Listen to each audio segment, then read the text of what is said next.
नमस्कार दोस्तों। तमिलनाडु के अंदर हालत बद से बदतर होती जा रही है, दिन ब दिन चीज़ें बिगड़ती ही जा रही हैं और ऐसा लग रहा है कि डीएमके के पॉलिटिशियंस अब तमिलनाडु को भारत से अलग करना चाहते हैं। और इनके लिए अब निर्मला सीतारमण जो भारत की वित्त मंत्री हैं, उन्होंने एक नया टर्म दे दिया है जिसका नाम है सक्सेशनिस्ट सेंटिमेंट्स।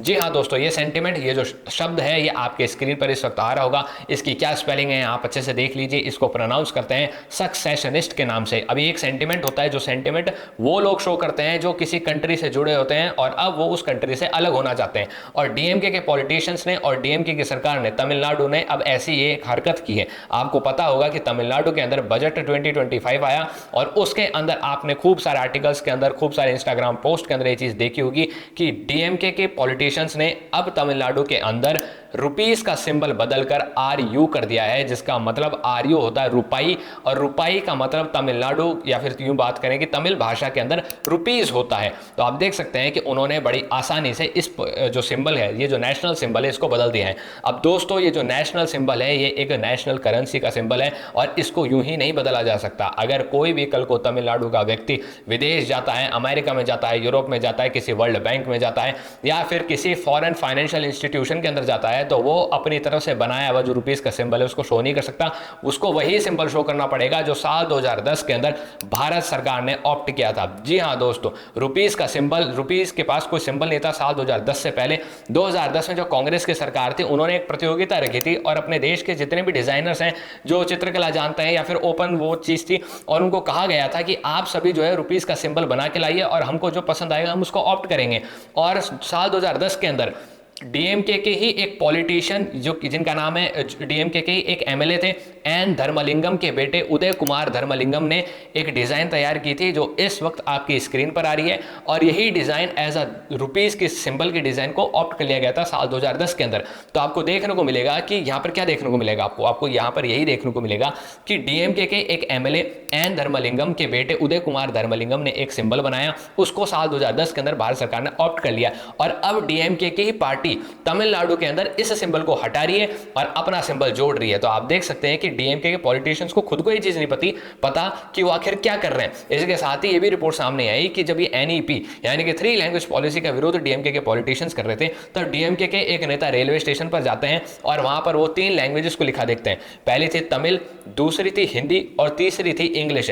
यहां पर जो थर्ड लैंग्वेज का विरोध कर रहे डीएमके के पॉलिटिशियंस, वो है हिंदी। लेकिन उस नेता ने रेलवे स्टेशन पर जाकर जब थर्ड लैंग्वेज लिखी देखी जो कि इंग्लिश थी, और इंग्लिश पर एक काला पेंट पोत दिया। और फिर बाद में उनको लोगों ने बताया कि हम इंग्लिश का विरोध नहीं कर रहे हैं, हम तो हिंदी का विरोध कर रहे हैं जो सेकंड नंबर पे लिखी हुई है। तो उन्होंने बाद में उस सेकंड लिखी हुई, जो सेकंड रो में लिखी हुई थी, हिंदी भाषा में जो चीज़ लिखी हुई थी, उसको ऊपर काली इंक पोत दी। तो आप देख सकते हैं उनको खुद को नहीं पता कि आखिर कौन सी थर्ड लैंग्वेज का हम विरोध कर रहे हैं। उनको ये नहीं पता कि आखिर रुपीस का सिंबल हमारे पॉलिटिकल पार्टी के एक बेटे ने बनाया, हमारे पॉलिटिकल पार्टी के एक एमएलए के बेटे ने बनाया।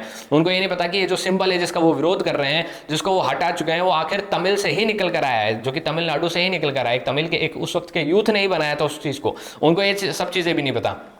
इसके साथ ही अगर अपन आगे बढ़े तो आगे अपन को ये देखने को मिलता है कि आखिर तमिलनाडु के अंदर डीएमके ऐसा काम कर क्यों रही है। देखिए दोस्तों, अक्सर ऐसा बताया जाता है कि जब भी नेता खतरे में अपनी सत्ता को देखता है, तब वो अपनी जनता को एक करने की कोशिश करता है और जनता इस दौरान एक ही चीज़ पर एक हो पाती है जब कोई भारी खतरा जनता को लगता है। अब इस दौरान डीएमके के जो पॉलिटिशियन, यहाँ पे मैं एम के स्टैलिन और उदयनिधि स्टैलिन की बात कर रहा हूँ, इन दोनों की ये विचारधारा है, इन दोनों की ये थिंकिंग रही होगी कि हम क्यों ना हिंदी वर्सेस तमिल का गेम कर दें।